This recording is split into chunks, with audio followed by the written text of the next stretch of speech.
Like, how do you feel about that activity? No, same here. Most people do my own anyways. Yeah. Like, I'll go to shoots by myself. Yeah, like do the editing on my own, marketing as well. You know. But I do wanna get people on board, but then it's very difficult getting people. Because people want, like, there's a certain type of people you want on your team. You know. People that understand you and they can work with you fluently instead of like butting heads and be like, nah, I think it's this way, or I think it's that way, and you guys fight with each other and that delays the project from getting completed because they have a different vision to what you have. Yeah, it's all about the vision. If you guys don't have the same vision, you can't work together. Like, for instance, I'm a beauty fashion photographer. I can't be working with someone that does documentaries. It will be a crash. Because most of the documentary photographers just snap, do a few edits, they post. I have to sit down for hours, do the retouching, you know, depending on the target market, like what we mentioned earlier. You know. It's a once again, it's like kind of like depending on your project, you're born in a certain talent. So like, I know that like when people come to me and they go like, I get designer for my logo, and I'm like, what type of brand do you have? Well, I don't know, I make cookies. And I'm like, you know, like I'm not going to suggest certain art directors, as you said, because certain art directors have a certain flair, and they have a certain understanding of things, and that's branding. I mean, obviously.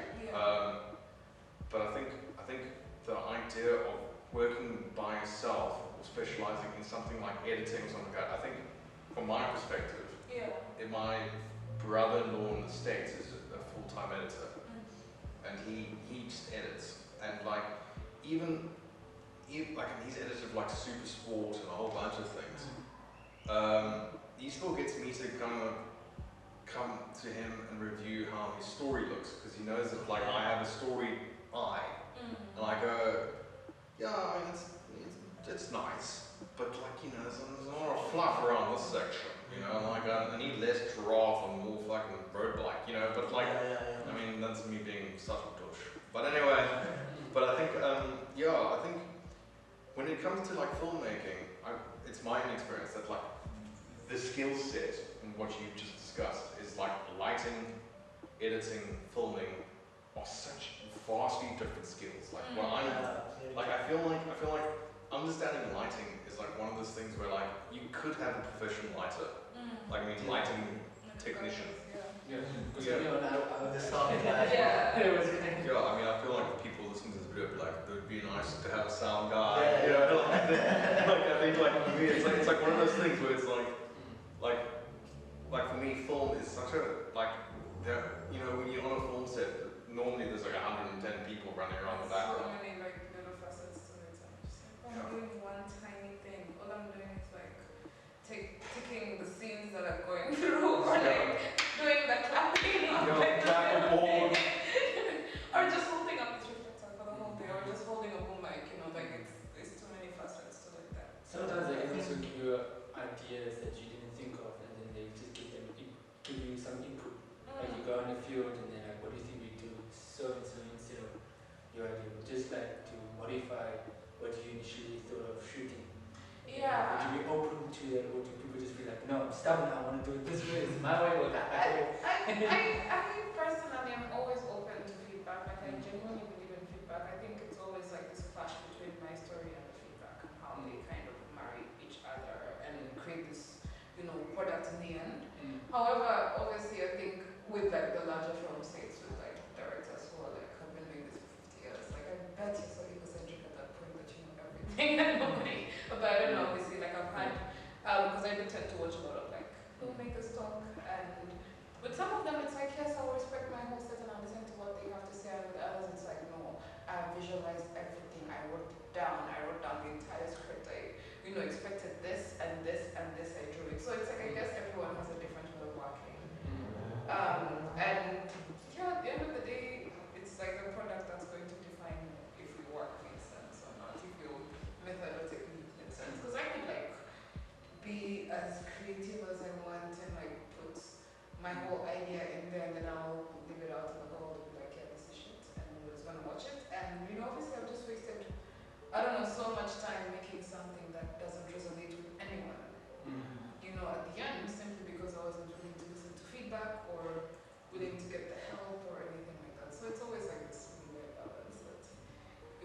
know where your story starts and where people can, really resonate with it.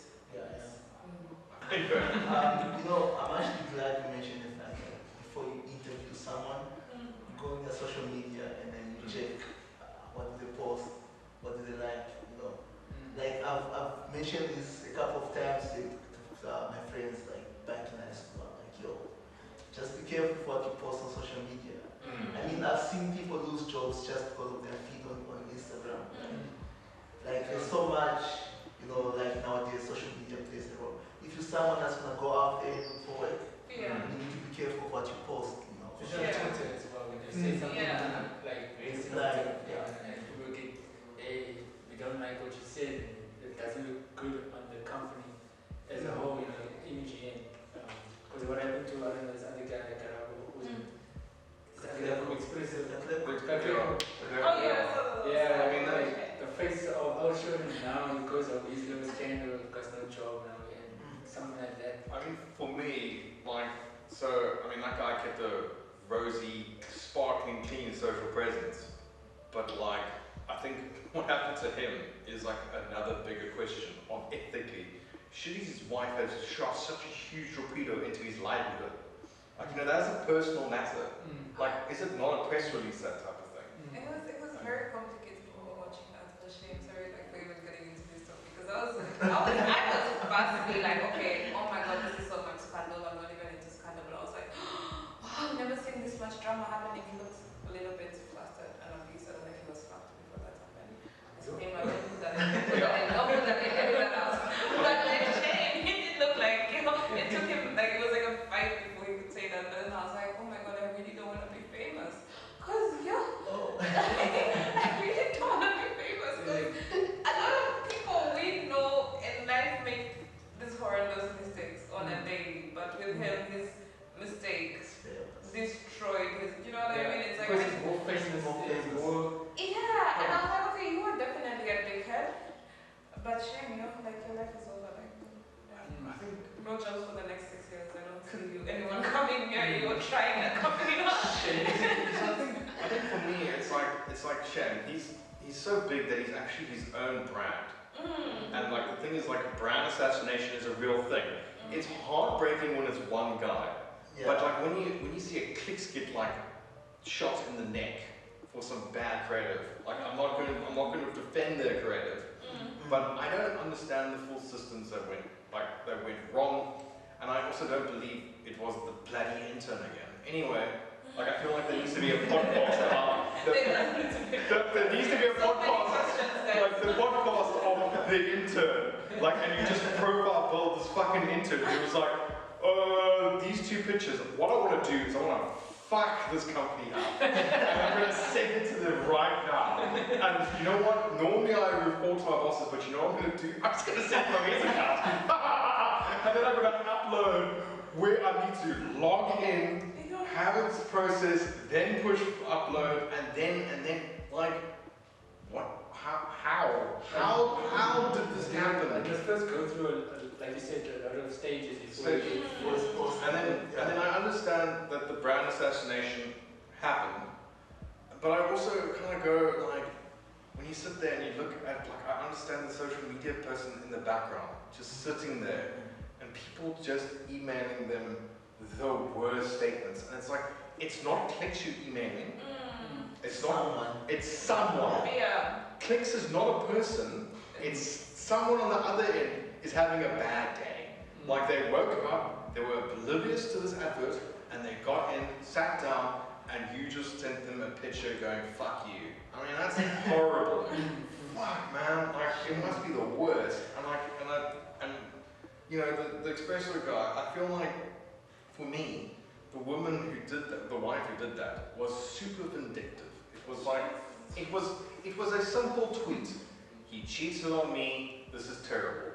And then she didn't and then she went, wah, I'm going to absolutely ruin his career. I mean, would that guy even be hired as a coffee barista now?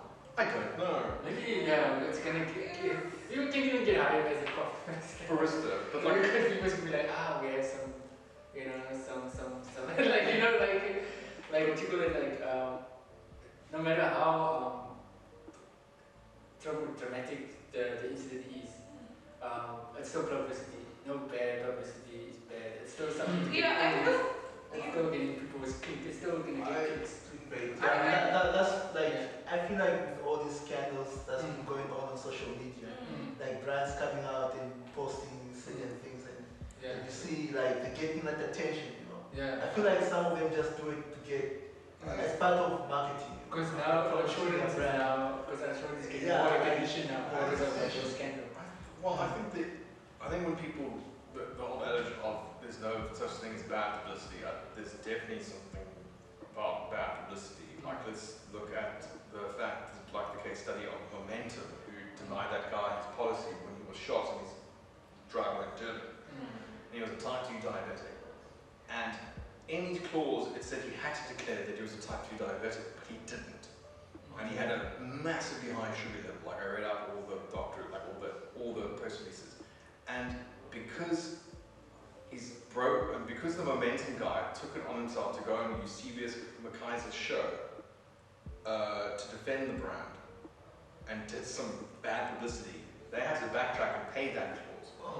But the bad thing about that is that because they went back on that clause, all the other insurance companies have had to go back on their clauses now. So that's huge money that's gone lost, you know. And that's so like when brands, they lose value, they lose money. People lose money and then they lose jobs. So like what, in essence, sure, that brand got 2 million, but what other person had to suffer for that job? That, you know, because they went into a contractual agreement and then got backstabbed because the upper bosses couldn't keep the stuff together. And the same thing is like, you know, like, so all the way back, keep your social media thing when people are job searching clean, and then also make sure that people aren't posting things that you haven't cleared on social media. Like, you know, I think like most people go like, I can't believe Catherine phoned me and said take down the social media post. Catherine has a fucking right to ask you to take that down. She looks awful in her own opinion, which is the only opinion that matters. So I think, so for me, it's like, it's important to always review what you're on. Always do a quick Google search, see if you're not like, I don't know, listed on some sort of like 100 most wanted people list. And it goes for all industries. But I think, I think online is important, and because I live in the online world, like it's always important to have a good online presence. No matter what type of industry or creative or whatever. And the thing is, unfortunately, nowadays, if it is on a public open profile, like you have to expect the question of like, do you really believe that? Is that really a thing? Because it's an open conversation. You've said that. You were walking in a shopping center and you went, I think 5G is like causing coronavirus. You said that out loud. You put it in writing. You believe that. I'm not hiring you, so make sure. And also like, people also are horribly judgmental. So like, if you are having opinion pitches, make sure that people aren't going to go, yes, what's this all about? Like, you know, but my 2 cents. But I think not all industries as closely researched as the media world. I think for me, online, I mean, we kind of live in the public right now where every kind of opinion, or even like the language you use, that it's like so, you feel like it's insignificant, it's possibly significant sometimes. There's a lot of, I don't know, for me it's a lot of self-politics. I don't know how that manifests in, but it's like a lot of like watching what you say and thinking through what you say and the meanings and all of that. I mean, I basically just talk about plants online, and then like, I think the one app that I use had the hashtag Plant Lives Matter, and I thought to myself, fuck, that's insensitive. Like, why is that an automatic hashtag? Please don't click that. And you see Dorothy from the northwest provinces, like said, Plant Lives Matter. No, they don't. No, you don't. No, Dorothy, you don't understand. And like, that's another question of like, when elderly people post offensive things, should their kids not be responsible for the fallout? Like the penny sparrows of the world. Should her kids have not been, Mom, please don't post that there. It's fucking offensive. and then had a fucking rigorous conversation about what's acceptable in the modern day world. I think you're very right about like confronting and educating the elders, but it's very difficult because at the end of the day, it's not just the elders. Trust, it's people who are so aware of the social media, who are so the implications of what they say still posts a lot of shit. So yeah, no, we can work with the elders, but with the ones who should know better. Ooh, I think what do we do? the people that should know better, they run off into 4chan and Reddit. Yeah. And then they populate their own, where they kind of, I mean, this is totally off the topic, but basically like the internet now has created these places where niche groups can meet and people with like-mindedness can meet up for the first time. So like, you know, like, I think like the idea of like radical right people, like I don't think Johannes from Southwestern Cape and Johannes in like Joburg would have known about each other. But because they're both on the same Blitzbong and Springbok group, they can now trade like fucking trade secrets about fertilizer bonds. Sorry, don't repeat that. Anyway, but like it's one of those things where it's like, yeah. But in regards to the fact that like people are always watching social media, so Yeah. and in the creative world, I think that's real. Any other more creative? Alright. Very agreed. Alright, let's end this conversation, yeah? We've gone on so many tangents. Yeah. Yes, thank you guys for sharing your thoughts, especially you, Andrew. I feel like there are a lot that's always to say. I really learned. And you, Abu, I appreciate your conversation with you. And Thank you. Pat, as always, appreciate you for joining us as well. Always welcome. Yeah. Any final thoughts that you guys would like to say? Any more, advice that you would like to give, especially to someone who is looking to get into the copywriting field? What advice would you give to that student or just freelance person?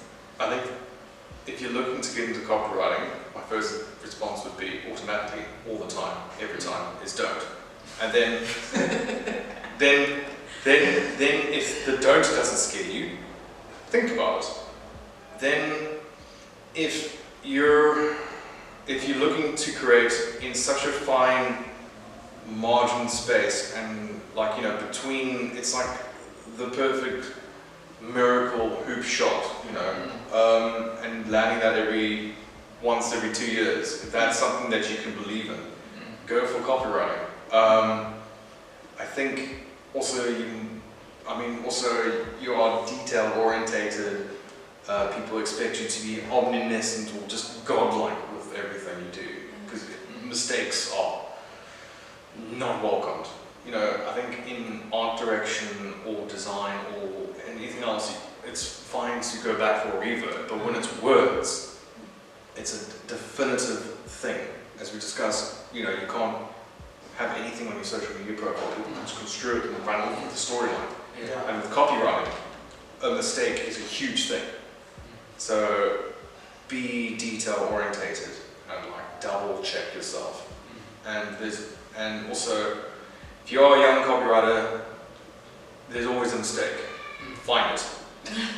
And that's it. And you? As a first before we move on, I think I have a question for Abu. You're a filmmaker, right? Student. And there was a question that Kelly wrote down. Is there a difference between a filmmaker and a videographer? I think film is very, very, very story-based. Story-based. Yeah, and videography definitely, there's definitely stories and there's definitely you're editing something, but you can get away without a story as long as you've edited something that looks nice and is digestible and understandable. But with film, it's very, very, we want a narrative, we really want to have a lot of emotional resonance with something that we're watching. Yeah. And in terms of skills, would you advise someone to go through learning videography or jump straight to film? I think how's that jump?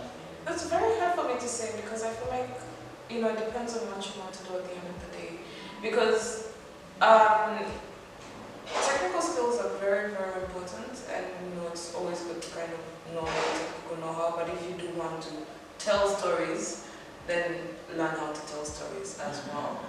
You know, learn that separately from learning how to shoot and edit, and to so like making, I don't know, just like a story narrative is so different from shooting and editing. So I don't know, I think if you do want to make videos for other purposes, you can always do that, but if you want to tell a story, really just learn about telling stories. Yeah. Okay, that's it, cool. So, Pat, do you have anything that you like to say? No, I just wanted to close for the next thing before we move on. Yeah. But like, I'm good on the side. Any thoughts that you like to share, like, or like of the session today that you were? No, this was very, like I learned a lot from just sitting here and listening to the two of you guys talk. I didn't know anything about copywriting. Okay. Until I sat here, and like, same with your side as well. I mean, I'm in the industry, I'm doing some video stuff, photography, but there's always things that I don't know. Like, I didn't go through the school system. I got here because of, it's passion and, just wanting to learn and knowing what I want in life. Because you said in the last podcast you were an influencer, and then you had a camera. No, it was the other guy. Was it the other guy? Yeah. No. I was listening. Someone said they started out, I guess, an influencer with a camera, and then both of you said that you started with camera phones. For me, it was more of like going out with friends, hiking. Okay. Yes, sorry. So you went hiking. I went hiking and like through that. Because I was writing a lot of calendars about that when I was listening to Ken's thing. So I was just like, okay, type. Okay, someone was an influencer. So you weren't the influencer. No. I mean, you should have been.